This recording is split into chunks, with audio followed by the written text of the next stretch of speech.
Welcome to the Hollywood Raw podcast. I'm Dax Holt. Over there is Adam Glyn. We are still both very much enjoying this weird week between Christmas and New Year's where no one's working. Everyone is sitting there trying to figure out what the hell to do with their life. Adam, how's Florida treating you, buddy? Florida's good, man. I just move better here. The weather's good. It's there's not too much humidity. So I don't know. It sounds so weird, Dax, and this sounds like an old man saying, but like I physically I just move better. Like I understand Florida. I get Florida. I understand why. When I was younger, I'd be like, why would people? Your old man joints move better in the humidity. It's true. But it's funny. Like when I was younger, I'd be like, why would people go to Florida for the winter? And then I get older, I'm like, oh, that's why. And Florida it's awesome during the winter. It really is. The summers are tough, but come like December to March, I mean, it's so cool. And it's funny, tonight I'm considering like kind of running out, trying to take the spots and trying to see if I could run into. It's so crazy. I should not be like caring about work or like be into celebrity. However, part of me feels like I'm in Miami. It's really nice time. It's the holiday season.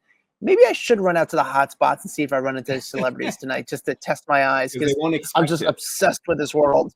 Yeah, they won't expect it. I'm just obsessed with this world. And Miami's just on a whole different level.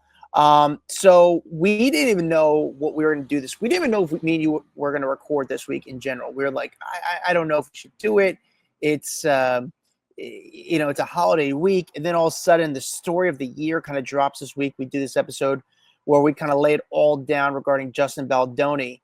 And we do this story that kind of blew up. Our episode this past week on Wednesday that came out, like, really is doing insanely well. People I've been tuning in because they want to be informed, well adjusted, understand what's going on between the Blake Lively and Justin Baldoni story. And then we said, screw it, we have to put out another episode. Yeah. I was going to say, and we can promise you they're not boosting our posts. No one's putting any money behind it. I think people are just really interested in the story right now. They want all the details. And for us, this is literally our bread and butter. Like, this is the stuff that gets us excited. And I think you can hear that in the episode of how truly excited we are to talk about this, because we always talk about pulling back the curtain of Hollywood. And I feel like this story did it more than anything else all year round. You hear about the tactics people do, the behind the scenes moves, like chess moves that people make. And normally this stuff doesn't get aired out, but I think Blake is such a big celebrity. She's got the money. She's got the star power. She can now kind of unveil that where not a lot of other people could. And, Amber Heard is basically even saying, I didn't have the means to uncover this like Blake is. So I'm appreciative of what she's doing. So anyway, I will say that today's Raw Rundown is going to be a little truncated because it is a weird week. There isn't as many big stories. So instead of the top 10 stories, we're going to be doing the top 5 stories of the week, with most people out traveling the world and stories not breaking as much. We've got 5 for you. So get prepared for that.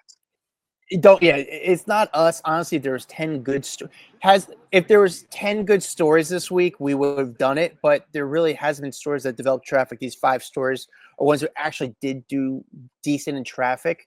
There are some other stories that happened this week, but it just didn't bring in the clicks like everyone maybe wanted to expect. People are away, and it is what it is. Before we get to the top, the Raw Rundown, I was going to say the top 10 stories of the week to top 5 of the week this week. Dax, do you have a review ready for us? Yeah, I got one. All right. This one's from Jermels, and it's a 5-star review. It says, "Wonderful pod" is the headline. It says, "I listen to a lot of podcasts, and I do not understand anything less than 5 stars for Adam and Dax. I listen during my Saturday morning workouts, and I look forward to the good energy, and they have personality. I love the banter, and not many other pods can make me laugh out loud like this one. Thank you for your content." Yes! Dude, this is a great. Oh, I think I may have already read that one. Did I read that one already? I don't know, but it sounds good to me. We're at that point where it's funny. I think I read that one already. I'm gonna read one more just in case. All right, this one says, "Love you guys." It's from Melfern 2020. "I just enjoy your chit chat, your funny stories. By the way, I just returned from Cancun. The beaches were clean and beautiful in the center and further north of the hotel zone. Try it again, Dax. Melly F." What? I love that area. What are you talking about? Are they thinking? You said it was crappy, didn't you? No, I listen. Cancun. If you told me to go to Cancun tomorrow, I would go to Cancun. I just think there's some other spots that I'd probably pick over Cancun. I think Cancun, the beaches can be a little bit better. Sometimes if the beaches could be a little bit small, the water can be a little rocky. It's not like Bahamas or Barbados water where it's like crystal blue. Anyway, why are we talking about this? We're not a travel blog. We're an entertainment news website. But thank you for the review. Again, we usually do a raw run that's usually the top 10 stories of the week.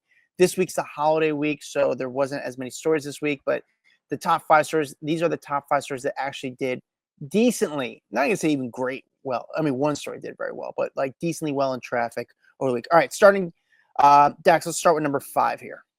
All right, number 5, Happy Gilmore 2. The trailer has officially dropped.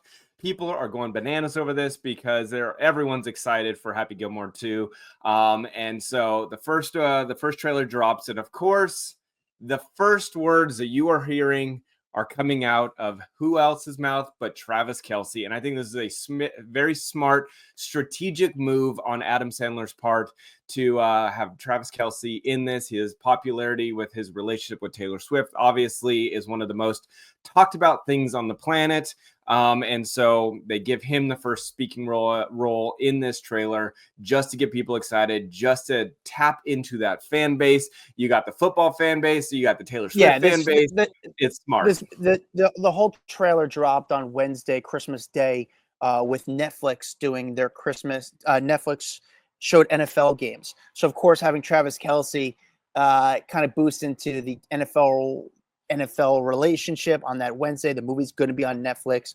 It's not even a trailer. It's more of a teaser. There isn't an exact date when the movie's coming out. It should be coming out in about summer of 25. There's rumors about it coming in July. There's some people are trying to say they're going to try to get it ahead of the same weekend as a major golf tournament that weekend. But in the trailer, you can see obviously Travis Kelce. You can see Bad Bunny. You can see some of the old people. Yes. Can we see you? So this is pretty exciting. This is Happy Gilmore 2 is my it's my breakout role of me being an extra. So I was trying to save my role. I don't think they use any of the scenes that I shot that day in that day. In the okay, teaser. so they didn't use any of the footage from your day. No, but I'll be surprised if I even make the movie. There is a ton of other names that are actually worthy in the movie. You have everyone from Eminem to what's her name? The Margaret Qualley. Julie Bowen is back. Julie Bowen's repeat. Yeah, you have Adam Sandler back with his old enemy who from Happy Gilmore 1. So Mike McDonald, I think that's the actor's name. So yeah, I mean, it gets people excited. Christopher McDonald. Christopher McDonald. So it's excited just to see Adam in that Happy Gilmore uniform. It shows his boots. Again, it's like a 15-second teaser. I don't even say it's a trailer of the movie, but just to get people excited because I know they're still editing the movie. They're not even there yet. Like I was gonna say, I think you were talking about this like a month ago. I swear that they were filming. So I was kind of shocked to see anything come out this quickly because they haven't even had time to take the footage back and review it. I think they're just trying to capitalize on how quickly they can get it out because they know they've got a massive audience watching on, a Christmas Day football game. I think it just worked out. The Netflix coming on and NFL coming on Netflix. It was a great day to kind of launch it and kind of get people talking about it. I mean, the teaser went everywhere.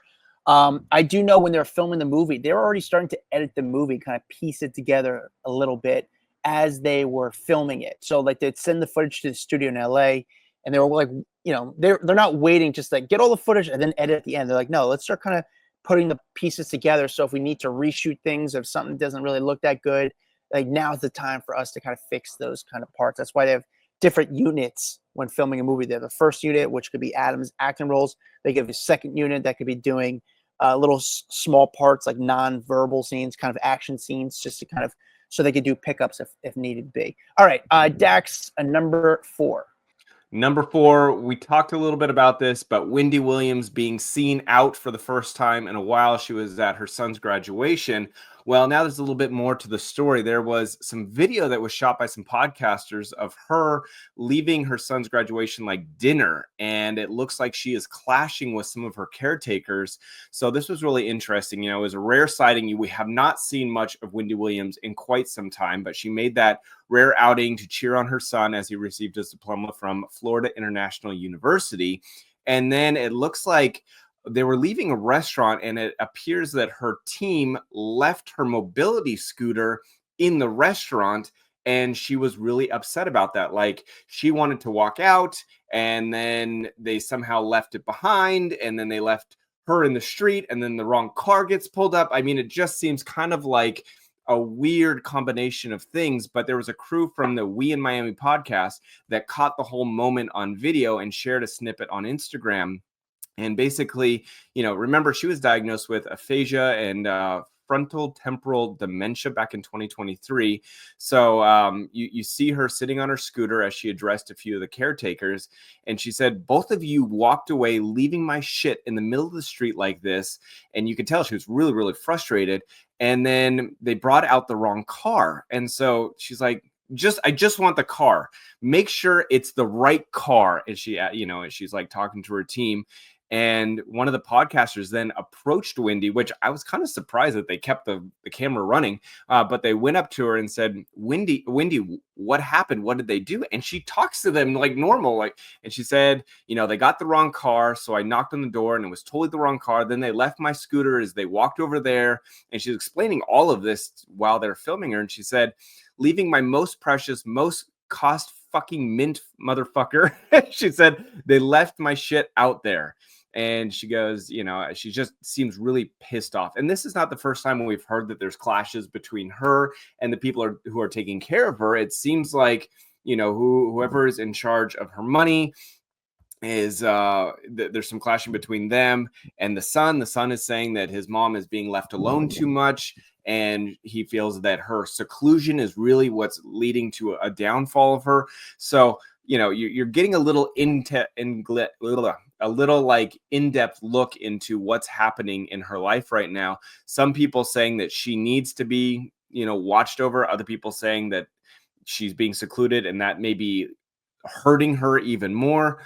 And I know that they're still fighting over the release of this Lifetime show that was really watching her, and people saying that it was too much of an invasion into her life and it should not be seen. Lifetime saying she signed all the dotted lines. We should be able to air this. She was paid $100,000 an episode for these 4 episodes, so we have the rights to put it out, but it has yet to make any progress. So I don't know if we're going to see that or not. Yeah, it's a tough clip to watch, and when she starts talking to the camera, it just makes you question a lot of things, especially with the whole guardianship. And Wendy's 60 years old, and there's, like we said, there's been a lot of talks about, is she able to kind of take care of herself? And then I guess in November, her legal guardian, Sabrina Morrissey, declared her cognitively impaired and permanently incapacitated in a November statement. But then you see her in this situation where she might have been in the right, potentially. So maybe the video is taken out of context. I don't know. We don't know. And I think that's the hard part with the whole word of guardianship, because we've seen what happened to Britney. Now we're seeing what's going on with Wendy. I think the only people know what's going on is the people in the inner circle. It's tough, but I guess it's the first video that we've seen of Wendy.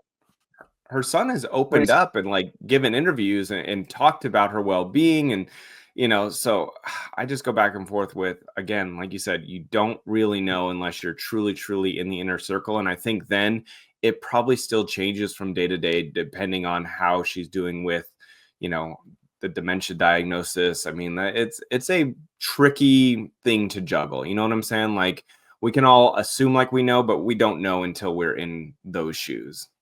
Yeah, and props to her son for, like, I don't know, being somewhat, as far as we know, it seems like together. Like, that's not easy. His mom, he's a young guy. His mom is figuratively young. 6 years old to me is still young, and to be going through this stuff, I'm sure it's not easy on him, and especially being in the public. It's a very, very, it's got to be very, very tough for him. So I actually feel for the son a lot.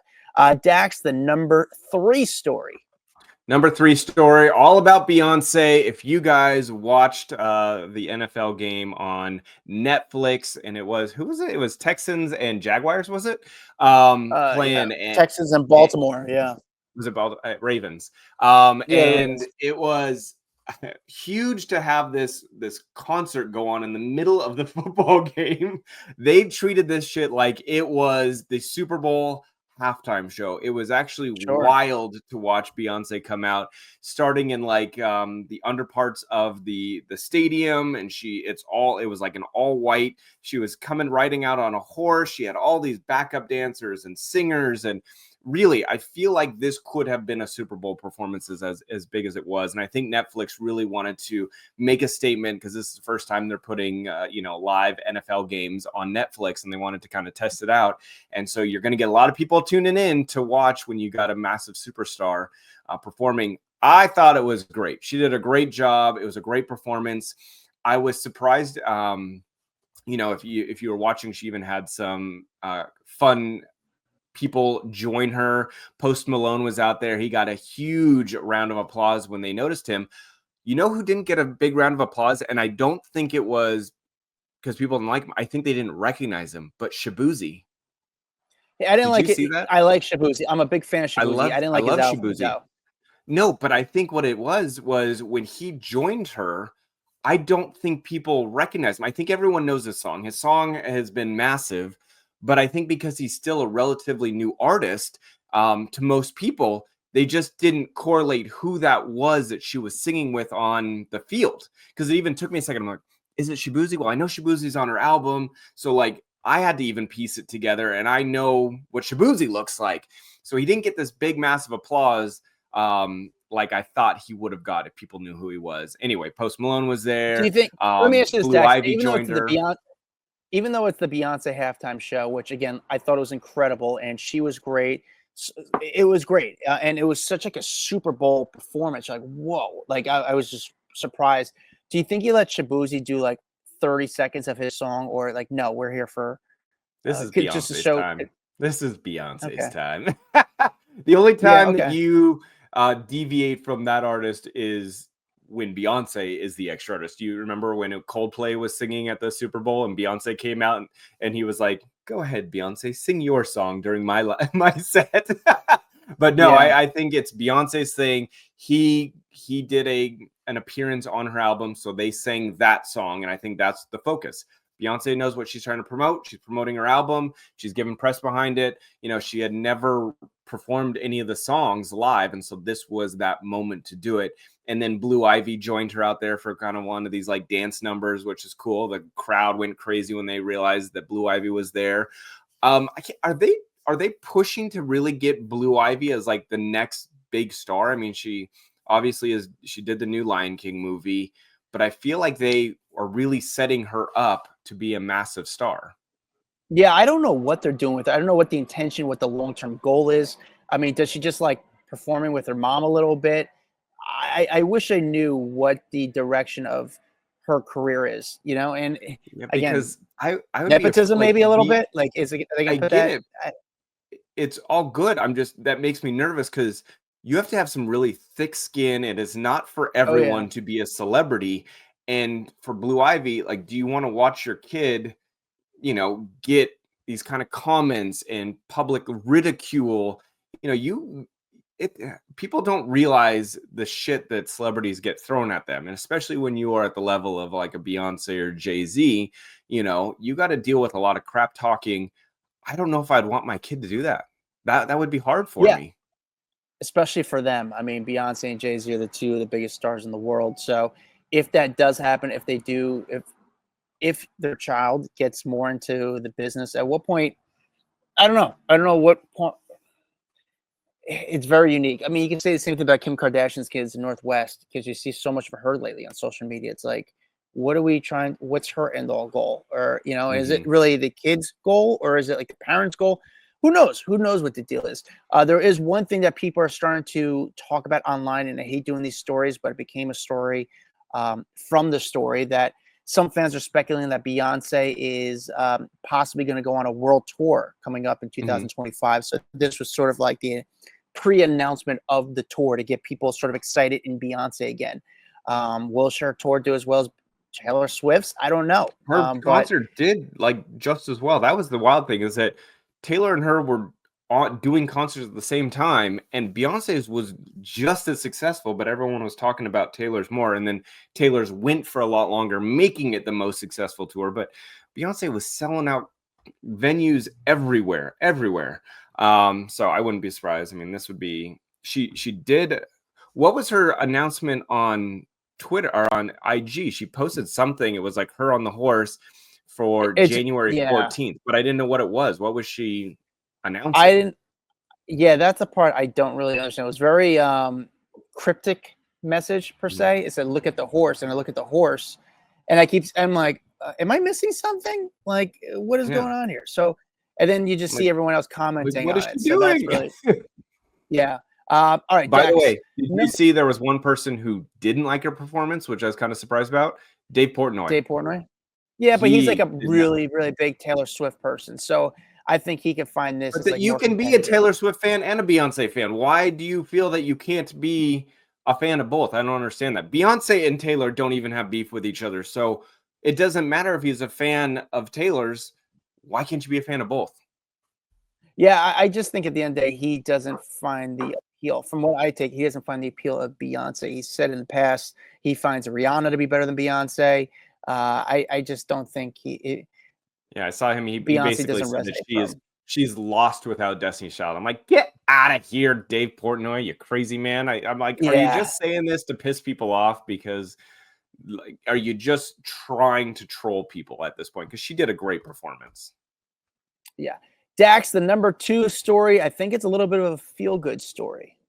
I love this story. Britney Spears reunites with her son Jaden, who is now 18 for the holidays. And Britney went on to IG to share this news with everyone. She's doing some videos with Jaden, and she said, "This is the best Christmas of my life," which makes my heart so happy for her, because I know her sons being taken away from her years ago was just, I think, honestly, the beginning of her downfall, because taking children away from a mother is one of the most painful things that you can do.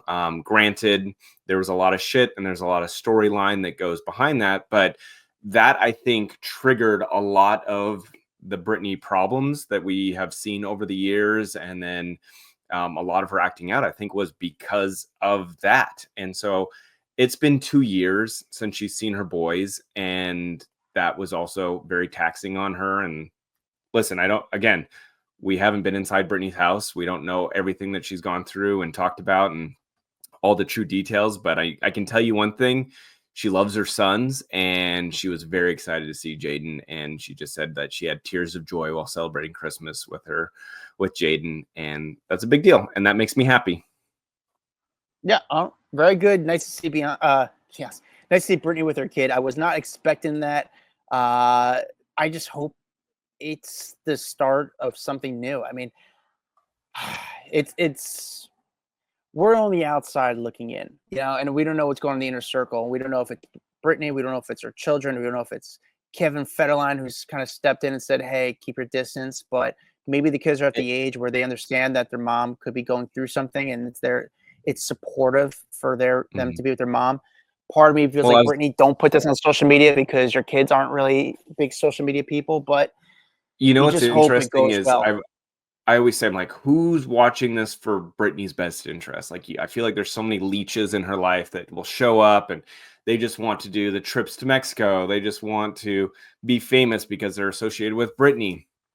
What would be actually honestly really cool if it happened was that if her sons came into her life, I think they may be the only ones that could set her back on a different path and be like, "Okay, mom, we want to be in your life. If that means that you need to do this, we need to help you do this," like whatever that looks like, they would be the ones that I think could pull it off, because she, I think, would listen to them, where I don't think she would listen to a lot of other people. Dax, the number 1 story of the week. How do we bring this up? How do we discuss it?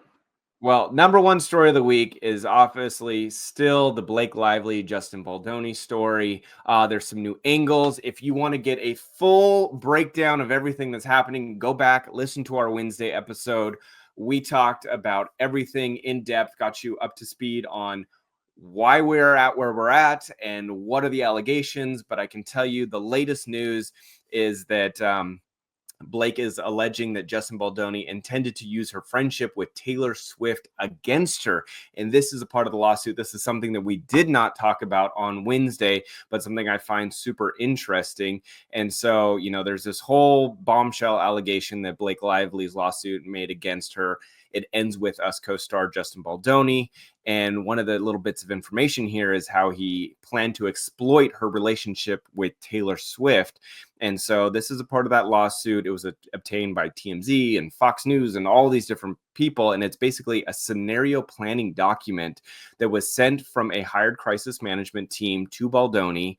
And basically he was one of the producers on the film, which laid out 3 likely scenarios that Lively and her team might utilize. Conversely, how Baldoni's team would respond if she chose to make her grievances public.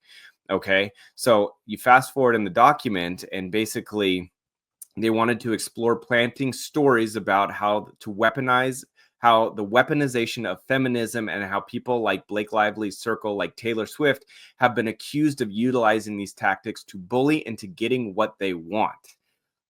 Which, again, it's wild to think that if these people were allegedly planning to use that to their advantage, like, these are some sneaky tactics. And I think that's why Adam and I enjoyed talking about that episode so much this week.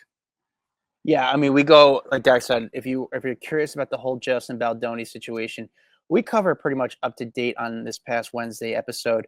We're now recording this for Friday's episode. As of now, there's been no really new information. It's more of like kind of what's going on between the publicists and the publicists suing their old publicists, their old informers. Like we said, which is interesting. Like, the publicists suing their old employers. Yes, I should make sure I said that right. Like, it's interesting, but I don't know if that's the angle we want to go on for the podcast, because I think it's kind of almost like too inside baseball. Oh, this publicist is going after that publicist. Like, bleh, that wasn't exciting to me. The Taylor injection is what actually got me interested into bring it up again. I just think, my biggest takeaway from this is something you actually kind of gave me an interesting perspective on Wednesday's episode, where, we're seeing that a lot of the cancellations, well, from this story, it seems like canceling people kind of came within, not from the external world. It came from within the industry. It's like these people said, we're going to kind of work on pushing some narrative to cancel him. And then it goes into like the Bobby Alteroff, where, the past year we've heard the word of what was the word we said to make these stars? It's when they're like when they're plants, a Hollywood plant. Yes, a Hollywood plant. And yeah, I think there's the industry could build on within to make people, and they could also build on within to take people down. I think we saw this from this story. And this is not the first time something like this has happened. I mean, there's something like this has kind of come to fruition, where people kind of hear about publicly and kind of get explained. And it's scary. And this happens in politics. This happens in celebrities. It happens in the media. It's just what they do. I mean, you got to understand, the media, which we are, is a business. I mean, I think we try to do it. Are we an outlet? Like, I don't know if we're a full outlet. We read stories. We're not a full outlet. I mean, we're not working on breaking our own. We do, but we kind of work for other outlets. But like, there is some sort of bias. And when we have very influential people kind of giving you stories and feeding you stories, as a news outlet, you're going to write those stories. And the outcome of that is kind of is sort of navigating it. It's sort of making decisions in people's minds. And the beginning was Blake was not a good person on set. She was very hard to work with. And now the narrative's changing, because now the other side's giving us their side in court documents, where it's like, whoa, not so fast. This is actually what happened. So we're just kind of, I don't really have an opinion on this yet. We're kind of laying out the facts for you and kind of giving the inside of how this stuff works. I mean, do you have any personal opinions on this, Dax, so far? I was just interested to see how many things are falling apart for him at this moment. Like the whole plan was to make her life fall apart or allegedly make her life fall apart. And now we're watching him be, removed from his talent agency. We've seen Podcast host leave him. Yeah, his podcast host ditched him. But I've seen people that he was recently on doing a podcast as a guest. They've now deleted his episode. Like everyone is just distancing themselves from him. Which, you know me, I hate cancel culture. But it's interesting to see what's happened because people, what they really don't like are sneaky snakes is what people don't like. Yeah, again, we'll see how this plays out. Does it actually get to court? Do they settle before court? I think it does settle before court in some way, just how it works in this industry, because even as powerful as Blake and her husband Ryan Reynolds are, I think they don't want to have too much of the inside baseball because, again, it's not going to make her look great. Or do they keep going to just keep airing it out and see what happens from there? Have I always had something on my lip this whole time we've been talking? You didn't even tell me? Hopefully.